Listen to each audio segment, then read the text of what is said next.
எல்லாருக்கும் வணக்கம். இது உங்கள் study with Dharshini YouTube channel. நம்ம இந்த வீடியோல ஜூலை 3ஆம் தேதிக்கான கரண்ட் அஃபேர்ஸ் பார்க்க போறோம். Today current affairs. அதுக்கு முன்னாடி எஸ்டர்டே கரண்ட் அஃபேர்ஸ் வந்து ரிவிஷன் பார்த்து ஸ்டார்ட் பண்ணலாம். ஸோ ஜூலை 2ஆம் தேதிக்கான கரண்ட் அஃபேர்ஸ் ரிவிஷன். ஒவ்வொரு கொஸ்டினுக்கும் நீங்க வந்து ஆன்சர் கமெண்ட் பண்ண ஆரம்பிச்சிடலாம். ஸ்டார்ட் பண்ணுவோம். ஃபர்ஸ்ட் கொஸ்டின், ஆரோக்கிய சேது 2.0 தற்போது எவ்வாறு புதுப்பிக்கப்பட்டுள்ளது? ஆன்சர், தனிப்பட்ட மருத்துவ பதிவுகள் மற்றும் மருத்துவ சேவைகளுக்கான ஒற்றை எண்ம தளமாக இப்போ ஆரோக்கிய சேது 2.0 அப்படிங்கிறது உருவாக்கப்பட்டிருக்கு. ஆயுஷ்மான் சாரதி எந்த திட்டத்துடன் தொடர்புடையது? ஆன்சர், பிரதான் மந்திரி ஜன் ஆரோக்கிய யோஜனா. ஸோ இது 2018 லான்ச் பண்ணியிருப்பாங்க இந்த ஸ்கீம். சமக்ர சிசு பால் ஸ்வஸ்திய காரியக்கிரம் திட்டம் தொடர்பான சரியான கூற்று எது? பிறப்பு முதல் 36 மாதங்கள் வரைக்கும் குழந்தைகளுக்கான ஒருங்கிணைந்த தேசிய சுகாதார திட்டம் தான் இந்த சமக்ர சிசு பால் ஸ்வஸ்திய காரியக்கிரம்ங்கிறது இந்த வருஷம் லான்ச் பண்ணியிருக்காங்க. விபிஜி ராம்ஜி திட்டத்தின் பயனாளர்கள் யார்? ஆன்சர், ஊரக இளைஞர்கள், பெண்கள் மற்றும் குடும்பங்கள். எண்ம இந்தியா திட்டம் எப்போது தொடங்கப்பட்டது? 2015ஆம் ஆண்டு ஜூலை 1 தேதி தான் டிஜிட்டல் இந்தியா ஸ்கீம் லான்ச் பண்ணியிருப்பாங்க. 11 இயர்ஸ் கம்ப்ளீட் ஆயிருக்கு. ஷீ லீவ்ஸ் திட்டம் யாருக்காக வடிவமைக்கப்பட்டுள்ளது? ஆன்சர், சுய உதவி குழுக்களை சேர்ந்த உறுப்பினர்களுக்காக வடிவமைக்கப்பட்டிருக்கு. மத்திய நேரடி வரிகள் வாரியத்தின் தலைவராக நியமிக்கப்பட்டுள்ளவர் யார்? ஆன்சர், ரவி அகர்வால் தான் இப்போ மத்திய நேரடி வரிகள் வாரியத்துடைய தலைவராக அப்பாயிண்ட் பண்ணியிருக்காங்க. ஜூன் 2026 இந்தியாவின் மொத்த ஜிஎஸ்டி வசூல் எவ்வளவு? ஆன்சர், 1.95 லட்சம் கோடி. ப்ராஜெக்ட் தஹ்வாங் எந்த அமைப்பின் திட்டமாகும்? Answer, BRO, border roads organisation. சர்வதேச விண்கல் தினம் எந்த நாளில் அனுசரிக்கப்படுகிறது? ஆன்சர், ஜூன் 30 வந்து செலிப்ரேட் பண்றோம். இப்போ டுடே கரண்ட் அஃபேர்ஸ் பார்க்கலாம். 3rd July today current affairs வந்து பார்க்கலாம். அதுக்கு முன்னாடி நம்ம சேனல்ல வந்து current affairs test batch start ஆகுது. கரண்ட் அஃபேர்ஸ்க்கான சப்ஸ்கிரிப்ஷன் இருக்கு. பிளஸ் குரூப் 4 குரூப் 2க்காக கிளாஸஸ் வந்து ஸ்டார்ட் பண்றோம். அதை பத்தி டீட்டெயிலான டிஸ்கிரிப்ஷன்ல இருக்கு, செக் பண்ணி பார்த்துக்கங்க. கான்டாக்ட் நம்பர் கொடுத்துருக்கோம், கான்டாக்ட் பண்ணி கேட்கலாம். இப்போ டுடே கரண்ட் அஃபேர்ஸ் பார்க்கலாம். ஃபர்ஸ்ட் வந்து அரண் வலியுறுத்தல் அதிகாரத்துல இருந்து நம்ம திருக்குறள் பார்த்துட்டு ஸ்டார்ட் பண்ணலாம். நெக்ஸ்ட் திருக்குறள் கவனிங்க. வீழ்நாள் படாமை நன்றாற்றின் அத்தொருவன் வாழ்நாள் வலி அடைக்கும் கல். அதாவது வீழ்நாள் அப்படின்னா என்ன? வீணா போன ஒரு நாள் அப்படின்னு சொல்லிட்டு அமையாம, அந்த மாதிரி ஒரு நாள் அவங்க வாழ்க்கையில இல்லாம எவ்ரி டேவும் நல்ல விஷயங்களை பண்றாங்க, ஒரு நல்ல விஷயங்களை பண்ணிக்கிட்டே இருக்காங்க அப்படின்னா அது ஒருத்தருடைய வாழ்நாள் வலி அடைக்கும் கல்லா இருக்கும்னு சொல்றாங்க. வாழ்நாள் வலி அடைக்கும் கல்னா இப்போ ஹியூமன் அப்படிங்கிறவங்க என்ன பண்றோம்? பிறக்கிறோம், அப்புறம் இறக்குறோம், மறுபடியும் மறுபிறவி இருக்குன்னு நம்பப்படுது. ஸோ மறுபடியும் பிறக்கிறாங்க, இறக்குறாங்க, மறுபடியும் பிறக்கிறாங்க, இறக்குறாங்க. ஸோ அந்த லைஃப் சைக்கிள்குள்ள வந்து மாட்டிக்கிட்டு ஹியூமன் வந்து அவதிப்படுறாங்க. ஸோ அப்போ நீங்க எவ்ரிடே நீங்க நல்ல விஷயங்களை செஞ்சுக்கிட்டே அறத்தோட நீங்க செயல்படுறீங்க. ஒரு நாள் கூட அறத்தோட செயல்படாம அந்த நாளை வீணாக்கிறாம ஒவ்வொரு நாளும் நீங்க அறத்தோட செயல்படுறீங்க, நல்ல விஷயங்களை பண்றீங்க அப்படின்னா அது நீங்க மறுபிறவி எடுப்பதை தடுக்கக்கூடிய ஒரு கல்லாக அந்த செயல்கள் இருக்கும் அப்படின்னு சொல்லி இந்த திருக்குறள்ல சொல்றாங்க. வீழ்நாள், வீணா போன நாள் அப்படின்னு சொல்றாங்க. வாழ்க்கையில எந்த ஒரு நாள் இல்லாம நல்ல விஷயங்களை பண்ணிட்டே இருக்கீங்க அப்படின்னா அது ஒருவருடைய மறுபிறவி எடுப்பதற்கான வழியை அடைக்கும் கல்லா இருக்கும் அப்படின்னு சொல்லி திருவள்ளுவர் சொல்றாங்க. Next, science and tech. இந்தியாவின் முதல் தனியாரால் உருவாக்கப்பட்ட சுற்றுப்பாதை ராக்கெட் எது? ஆன்சர், விக்ரம் 1. ஸோ விக்ரம் 1 அப்படிங்கிறது இந்தியாவுடைய ஃபர்ஸ்ட் பிரைவேட் ஆர்பிட்டல் ராக்கெட் தான் விக்ரம் 1. இதுவே வந்து சப் ஆர்பிட்டல் ராக்கெட் அப்படின்னா விக்ரம் எஸ்ன்னு சொல்லிட்டு நம்ம பார்த்திருப்போம். அதுவும் ஸ்கைரூட் ஏரோஸ்பேஸ் நிறுவனம் தான் இதை உருவாக்கி இருக்கும். அதே ஸ்கைரூட் ஏரோஸ்பேஸ் நிறுவனம் தான் விக்ரம் 1 உருவாக்கியிருக்காங்க. இது சப் ஆர்பிட்டல் ராக்கெட், இது வந்து ஆர்பிட்டல் ராக்கெட். இது ரெண்டுமே பிரைவேட்னால ஸ்கைரூட் ஏரோஸ்பேஸ் நிறுவனத்தினால உருவாக்கப்பட்டிருக்கு. விக்ரம் 1 அப்படிங்கிறது என்னன்னா லோ எர்த் ஆர்பிட்ல வந்து நிலைநிறுத்தும் வகையில உருவாக்கி இருக்காங்க. இந்த சேட்டலைட் வந்து 350 kg வரையிலான சிறிய எடை கொண்ட செயற்கைக்கோள்களை இதனால எடுத்து செல்ல முடியும் இந்த ராக்கெட்னால. ஸோ இப்போ இதோட சோதனை ஓட்டம் அப்படிங்கிறது பாத்தீங்கன்னா மிஷன் ஆகமன் அப்படிங்கிற பெயர்ல மேற்கொள்ள போறாங்க. ஸோ 2022 விக்ரம் எஸ் அப்படிங்கிற சப் ஆர்பிட்டல் துணை சுற்றுவட்ட பாதை ராக்கெட்டை வந்து லான்ச் பண்ணியிருப்பாங்க. இப்போ ஆர்பிட்டல் ராக்கெட்டை வந்து லான்ச் பண்ண போறாங்க. எந்த மிஷன் கீழே அப்படின்னா மிஷன் ஆகமன் அப்படிங்கிற பேர்ல சோதனை ஓட்டம் அப்படிங்கிறது நடத்த போறாங்க. ஸோ இதோட முதல் விண்வெளி பயணம் அப்படிங்கிறது இந்த வருஷம் ஜூலை 12 ஆகஸ்ட் 4 நடைபெறும் சொல்லி எதிர்பார்க்கப்படுது. எங்கேருந்து ஏவ போறாங்கன்னா ஆந்திர பிரதேச மாநிலத்துல ஸ்ரீஹரிகோட்டால சதீஷ் தவன் விண்வெளி மையத்துல இருந்து லான்ச் பண்ண போறாங்க இந்த ராக்கெட்டை. அடுத்து ரீசன் நியூஸ். இந்தியாவுடைய முதல் விண்வெளித்துறை யூனிகார்ன் நிறுவனம், அதை இப்ப நம்ம பார்த்தோம் இல்லையா, விக்ரம் ஒன்ன உருவாக்குன ஸ்கைரூட் ஏரோஸ்பேஸ் நிறுவனம் தான் ஃபர்ஸ்ட் விண்வெளித்துறை சார்ந்த யூனிகார்ன் நிறுவனம். $1 பில்லியன் மதிப்பிலான நிறுவனங்களை நம்ம யூனிகார்ன் நிறுவனம் சொல்லி பார்ப்போம். அடுத்து மிஷன் திருஷ்டி அப்படிங்கிற பேர்ல உலகிலே முதன்முறையாக ஆப்டோசார் சேட்டலைட் வந்து லான்ச் பண்ணிருக்காங்க மிஷன் திருஷ்டியில. அடுத்து இந்தியாவுடைய முதல் சுற்றுப்பாதை தரவு மைய செயற்கைக்கோள் எதுனா பாத்ஃபைண்டர். இதை பிக்சல் நிறுவனம் வடிவமைச்சிருக்கு. மனித வரலாற்றிலே விண்வெளியில தொலைதூரம் பயணித்த மிஷன் அப்படின்னா என்ன அப்படின்னா ஆர்டெமிஸ் 2. நாசா தான் இதை லான்ச் பண்ணிருப்பாங்க. நிலவுடைய மறுபக்கத்துக்கு போய் ஆய்வு செஞ்சிருப்பாங்க. So next science and tech.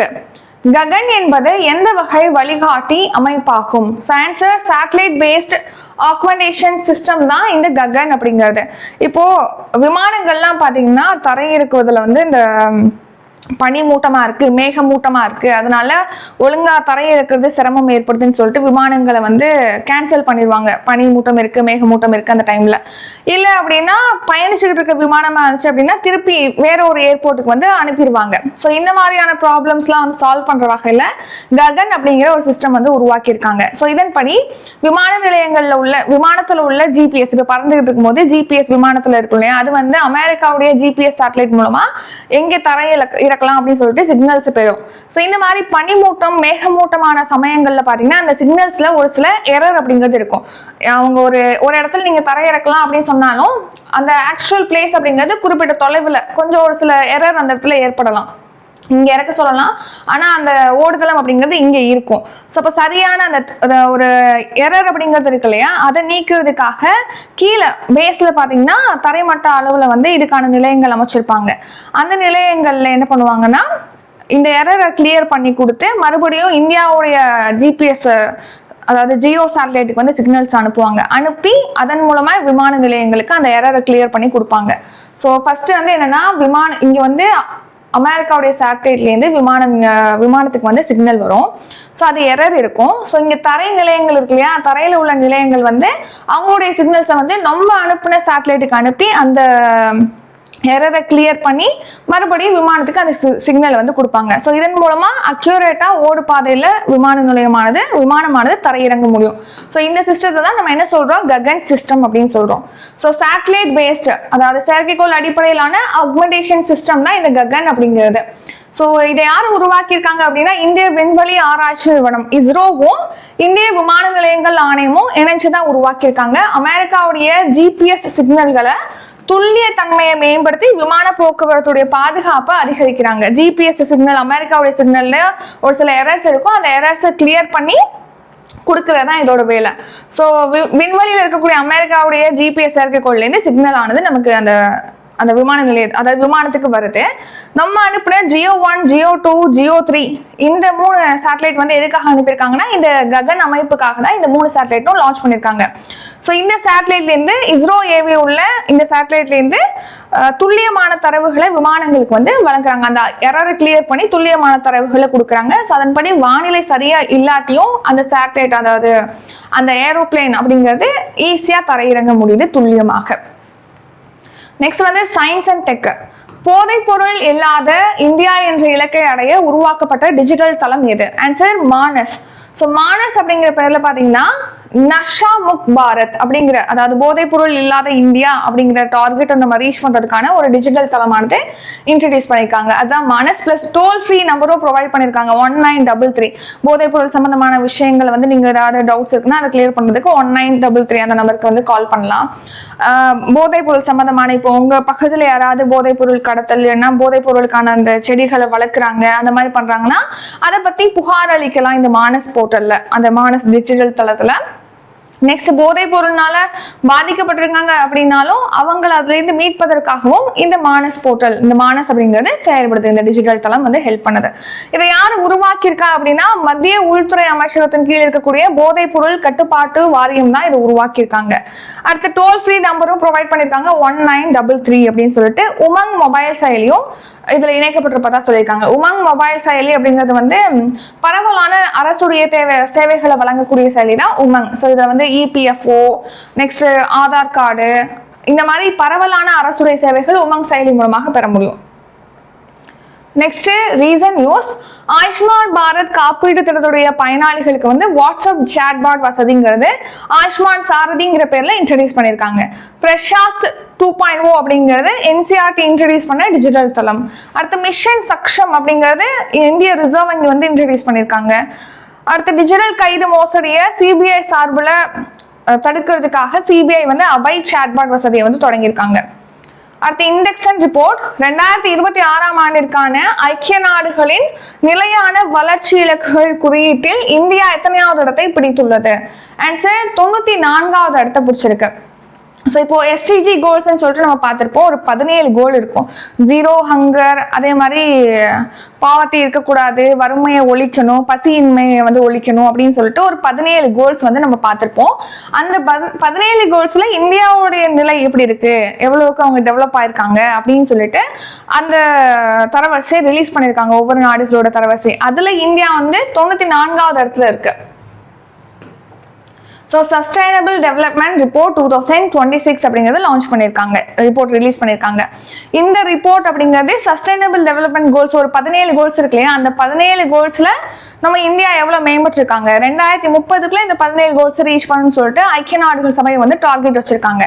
அதுல இந்தியா வந்து இது வரைக்கும் 33.3% இலக்குகளை வந்து, அதாவது இந்த இலக்குகள் அடையிறதுல 33.3% அச்சீவ் பண்ணிருக்கு இந்தியா அப்படின்னு சொல்லி இந்த அறிக்கையில தெரிவிச்சிருக்காங்க. பிளஸ் 94வது இடத்துல இந்தியா இருக்குன்னு சொல்லியிருக்காங்க. இதுவே 2015ல இந்தியா எந்த இடத்துல இருந்துச்சு இந்த இண்டெக்ஸ்ல அப்படின்னு பார்த்தோம்னா 112வது இடத்துல இருந்துச்சு இந்தியா. இப்போ நம்ம இந்தியா 18 இடங்கள் முன்னேறி இருக்கு 2015ஓட ஒப்பிடும்போது. போன வருஷம் எவ்வளவுனா 99வது இடத்துல இருந்துச்சு, இப்போ 94வது இடத்துக்கு முன்னேறி இருக்கு, 68.3 மதிப்பெண்களை பெற்று. ஸோ இந்த சஸ்டைனபிள் கோல்ஸ் 2030க்குள்ள நம்ம அடையணுங்கிறதான் டார்கெட். ஸோ இதை யாரு உருவாக்கியிருக்கா இந்த அறிக்கை அப்படின்னா ஜெஃப்ரி சாக்ஸ் அவர்கள் தலைமையிலான SCSN குழு தான் வந்து உருவாக்கியிருக்காங்க. அதாவது சஸ்டைனபிள் டெவலப்மெண்ட் சொல்யூஷன்ஸ் நெட்வொர்க் குழு தான் இதை உருவாக்கியிருக்காங்க. ரிலீஸ் பண்ணது வந்து ஐக்கிய நாடுகள் நிலையான வளர்ச்சி தீர்வுகள் நெட்வொர்க் தான் இதை வந்து ரிலீஸ் பண்ணியிருக்காங்க. ஹம்பர்க் நிலைத்தன்மை மாநாடு 2026 அந்த மாநாட்டில் தான் இந்த ரிப்போர்ட்டை ரிலீஸ் பண்ணியிருக்காங்க. 0ல இருந்து 100 வரைக்கும் இதுல பாயிண்ட்ஸ் கொடுக்குறாங்க. அதுல வந்து எரித்ரியா ஃபர்ஸ்ட் டைம் பாத்தீங்கன்னா இந்த இண்டெக்ஸ்ல வந்து எரித்ரியா, திமோர் லெஸ்டே நாடுகள் வந்து இடம்பெற்றிருக்கு. மொத்தமா 167 நாடுகளுக்கான தரவரிசை தான் இந்த SDG கோல்ஸ்க்கான இண்டெக்ஸ் ரிப்போர்ட் அப்படிங்கிறது. அதுல ஃபர்ஸ்ட் 3 பிளேசஸ்ல எந்தெந்த நாடுகள் இருக்கு அப்படின்னு பார்த்தோம்னா பின்லாந்து, ஸ்வீடன், டென்மார்க் ஆகிய நாடுகள் இருக்கு. அடுத்து கடைசி 3 இடங்கள்ல வந்து சாட், மத்திய ஆப்பிரிக்க குடியரசு, அப்புறம் தெற்கு சூடான் இந்த நாடுகள் வந்து இருக்கு. அடுத்து இந்தியா வந்து எந்தெந்த சஸ்டைனபிள் டெவலப்மெண்ட் கோல்ஸ்ல ரொம்பவே பின்தங்கி இருக்கு அதை செயல்படுத்துறதுல அப்படின்னு சொல்லி பார்த்தோம்னா ஃபர்ஸ்ட் கோல் 2 SDG கோல் 2ல வந்து பின்தங்கி இருக்கு. 0 ஹங்கர், பசியின்மை அப்படிங்கறத வந்து ஒழிக்கணும் அப்படிங்கிறதுக்கான அந்த டார்கெட்ல பின்தங்கி இருக்கு. SDG 11 11வது கோல்ல, அதாவது நிலையான நகரங்கள் மற்றும் சமூகங்களை உருவாக்குறதுல பின்தங்கி இருக்கு. SDG 14 அதாவது நீருக்கடியில் வாழ்க்கை, ஸோ ஓஷன், ரிவர் அதை வந்து கன்சர்வ் பண்றது, பாதுகாக்கிறது, பிளஸ் அங்கே வந்து சஸ்டைனபிளா நம்ம எப்போதுமே யூஸ் பண்ற மாதிரி அந்த ரிசோர்ஸை வந்து பாதுகாக்கிறதுல பின்தங்கி இருக்கு. நெக்ஸ்ட் நிலத்தில் வாழ்க்கை, இதையுமே SDG 15 15வது கோல், அதுலயுமே இந்தியா பின்தங்கி இருக்கு அப்படின்னு சொல்லி தெரிவிச்சிருக்காங்க. Next reason news. QS உலக எதிர்கால திறன் குறியீடு தரவரிசையில உலக அளவுல 13வது இடத்த இந்தியா பிடிச்சிருக்கு. அடுத்த எரிசக்தி மாற்ற குறியீட்டுல 70வது இடம், பீஸ் இண்டெக்ஸ்ல 127வது இடம், அப்புறம் பங்குச்சந்தைகள் இது வந்து முன்னேறிட்டாங்க 5th பிளேஸ்க்கு, இதை ஸ்கிப் பண்ணிக்கலாம். அடுத்து 2025ஆம் ஆண்டுக்கான நிலவரப்படி 2வது பெரிய சூரிய சக்தி வளர்ச்சி சந்தையாக இந்தியா வந்து இருக்கு. இந்தியாவுடைய சோலார் மின் உற்பத்தியில தமிழ்நாடு 4th பிளேஸ்ல இருக்கு. நெக்ஸ்ட் உலக அளவுல எஃகு உற்பத்தியில இந்தியா 2வது இடத்துல இருக்கு. Next defence. INS 300 எந்த வகை போர்க்கப்பல் ஆகும்? ஸோ ஆன்சர் வந்து இது தல்வார் வகை ஸ்டெல்த் பிரிகேட் கப்பல் தான் இந்த INS 300 அப்படிங்கிறது. இப்போ ரீசெண்டா ஏடன் வளைகுடால ஒரு கப்பலை வந்து கடற்கொள்ளையர்கள் வந்து ஆக்கிரமிப்பு பார்த்திருக்காங்க, கடத்தை பார்த்திருக்காங்க. ஸோ அதுல இருந்து INS 300 தான் வந்து காப்பாத்திருக்கு. ஸோ அதனாலதான் இதை பத்தி பாக்குறோம். ஏடன் வளைகுடா எங்க இருக்குன்னு பாருங்க. இந்த சைடு வந்து இங்கதான் வந்து நம்ம ஹோர்மோஸ் நீரிணை போகுதுன்னு சொல்லி பார்த்திருப்போம். ஈரான் வந்து ஹோர்மோஸ் நீரிணை வந்து க்ளோஸ் பண்ணாங்க அப்படின்னு சொல்லி நம்ம பார்த்திருப்போம். ஸோ அதுக்கு கீழே அதே மாதிரி இருக்கு இல்லையா, இங்க ரெட் சி செங்கடல் இருக்கு, இந்த சைடு கல்ஃப் ஆஃப் ஏடன் அப்படிங்கிறது இருக்கு. இந்த ஏடன் வளைகுடால இந்த ஒரு கப்பல் எம்பி கோல்டன் ஆர்சனல் அப்படிங்கிற சரக்கு கப்பலானது போயிருக்கு, அதை கடத்த முயன்று இருக்காங்க. அதை வந்து காப்பாத்திருக்கு இந்த ஐஎன்எஸ் த்ரிகண்ட் அப்படிங்கிறது. அதனாலதான் அதை பத்தி பாக்குறோம். ஸோ இப்போ ஐஎன்எஸ் த்ரிகண்ட் அப்படிங்கிறது ஸ்டெல்த் ரக போர்க்கப்பல், இந்திய கடற்படையுடைய அதிநவீன தல்வார் வகுப்பு வழிகாட்டி ஏவுகணை கப்பல். ரஷ்யாவில் கட்டப்பட்டு ஜூன் 2013 இந்திய கடற்படையில இணைக்கப்பட்டிருக்கு இந்த ஐஎன்எஸ் த்ரிகண்ட் அப்படிங்கிற கப்பல். Next reason news. குஷா திட்டம் இந்தியாவுடைய முதன்மையான உள்நாட்டு நீண்ட தூர தரைவான் ஏவுகணை திட்டம். ஒரு தரையிலேருந்து வானில உள்ள இலக்கை தாக்கி அளிக்கிற வகையில ஒரு நல்ல ஏவுகணை தயாரிக்கணுங்கிறதுக்கான திட்டம் தான் இந்த குஷா திட்டம் அப்படிங்கிறது. நெக்ஸ்ட் ரஃபேல் போர் விமானம். இது வந்து டசால்ட் ஏவியேஷன் நிறுவனத்தினால தயாரிக்கப்படுகிறது. அங்கே இந்த ரஃபேல் போர் விமானத்தை பிரான்ஸ்ல தான் வாங்குறோம். அடுத்து MK3 இலகுரக ஹெலிகாப்டர். இதை வந்து ஹிந்துஸ்தான் ஏரோநாட்டிக்ஸ் லிமிடெட் நிறுவனத்துக்கு கொள்முதல் செய்யறோம். DRDO வந்து சமீபத்துல ADC 150 வந்து வெற்றிகரமாக டெஸ்ட் பண்ணியிருக்காங்க, பொசைடன் 8I அப்படிங்கிற விமானத்துல இருந்து லான்ச் பண்ணி. அடுத்து இந்தியாவுடைய முதல் ஹெலிகாப்டர் மூலமா ட்ரோன்களை விடுவிக்கும் திட்டத்தோட பேர் வந்து வாயுபான். Next appointments. NLC இந்தியா நிறுவனத்தின் தலைவராக கூடுதல் பொறுப்பேற்றவர் யார்? ஆன்சர் வந்து சனோஜ் குமார் ஜா. ஸோ இப்போ NLC Neyveli lignite corporation limited நிறுவனம். ஸோ இதோட தலைவராக சனோஜ் குமார் ஜா IAS ஆஃபீஸருக்கு வந்து கூடுதல் பொறுப்பு அப்படிங்கிறது வழங்கியிருக்காங்க. இவர் தான் இந்த சனோஜ் குமார் ஜா. ஸோ ஏற்கனவே இந்த பொறுப்புல பிரசன்னகுமார் மோட்டுப்பள்ளி இருந்தாரு. இப்போ இவரை அடுத்து இந்த சனோஜ் குமார் ஜா வந்து அப்பாயிண்ட் பண்ணியிருக்காங்க.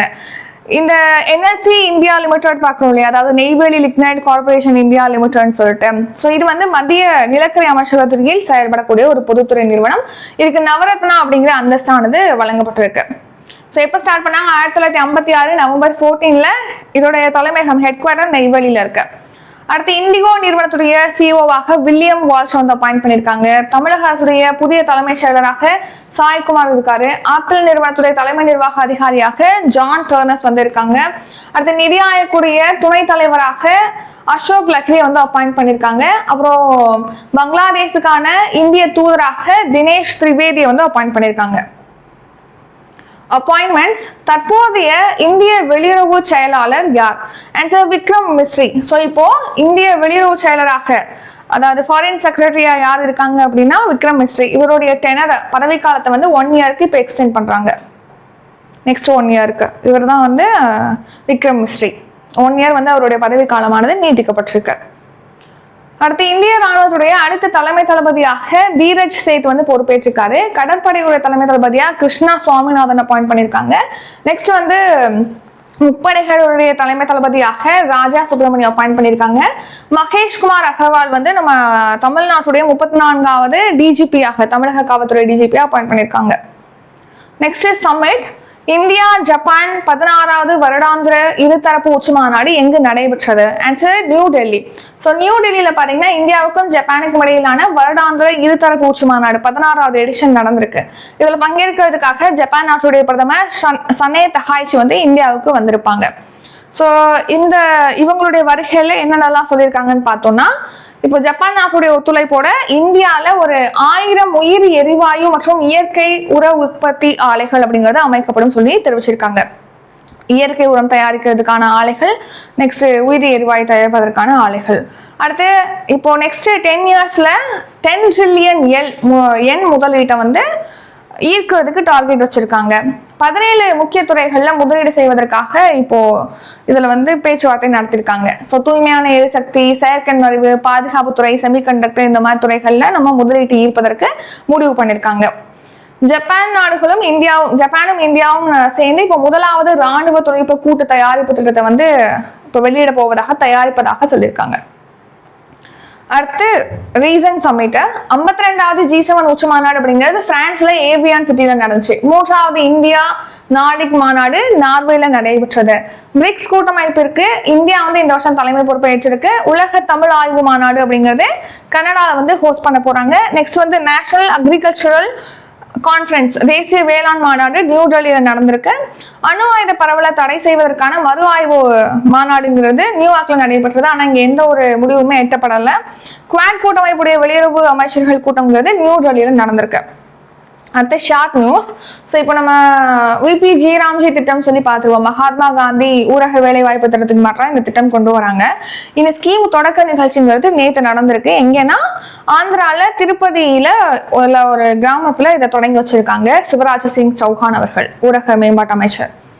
அடுத்து finally today current affairs revision வந்து பார்க்கலாம். அதுக்கு முன்னாடி நம்ம சேனல்ல குரூப் 4 குரூப் 2க்காக கிளாஸஸ் வந்து ஸ்டார்ட் பண்றோம். Last date July 15. ஸோ உங்களுக்கு வந்து 12:30 2:30 வரைக்கும் கிளாஸஸ் வந்து அதில் கொடுப்போம். வித் டெஸ்ட் இன்க்ளூட் பண்ணி தான் இந்த கிளாஸஸ் வந்து ப்ரொவைட் பண்றோம். ஃபீஸ் டீட்டெயில் டிஸ்கிரிப்ஷன்ல இருக்கு. உங்களுக்கு மற்ற டெஸ்ட் பேட்ச் பத்தி டீட்டெயிலாம் டிஸ்கிரிப்ஷன்ல இருக்கு, செக் பண்ணி பார்த்துக்கோங்க. டவுட் இருக்கவங்க கான்டெக்ட் பண்ணி கேட்கலாம். இந்தியாவின் முதல் தனியாரால் உருவாக்கப்பட்ட சுற்றுப்பாதை ராக்கெட் எது? ஆன்சர் விக்ரம் 1. ககன் என்பது எந்த வகை வழிகாட்டி அமைப்பாகும்? Satellite based augmentation system.